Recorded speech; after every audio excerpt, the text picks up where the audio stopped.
I'm stoked to be part of this awesome team, and leg 2 down to Cape Town here was pretty cool. It was first long leg, and just so many different aspects to it. Really fast out of Lisbon, the doldrums, and then a great sort of run across the South Atlantic on a frontal system, which was pretty fast.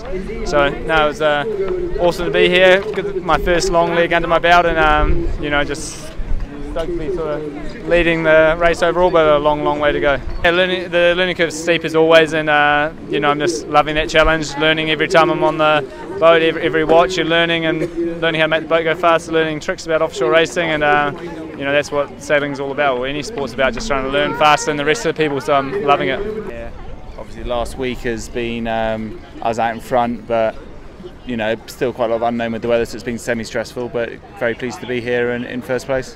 It didn't look like you were leaving much out there. How hard were you pushing it?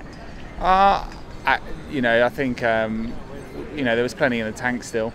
We didn't have boats too close to us. It was all, obviously we were going fast. There was, we're pushing hard, but it was still a bit of an unknown with the weather, as boats, even though you may only be 20 or 30 miles apart, quite different routings, and which is always a bit nerve-wracking, because if the weather doesn't go according to plan, things can change.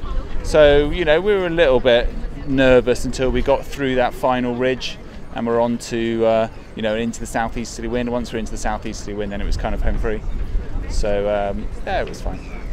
I mean, you guys went into this with boat speed. Everyone knew you had speed. Did you kind of need it as a get out of jail card, or was it all about really solid nav calls the whole way?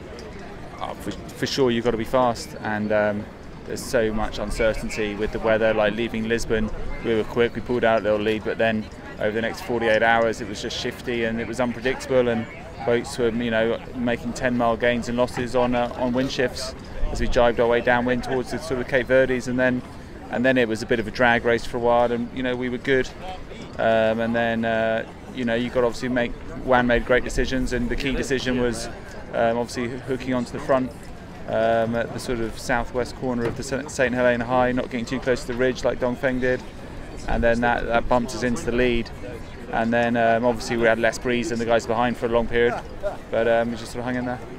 And presumably all great team morale, all happy ship? Yeah, all good. I think it's still only leg 2, we've got a very long way to go, so I think we're all very conscious of the fact that we've just begun, and we've got to keep pushing hard, because everyone's got to get better, and we've got to make sure that we keep improving.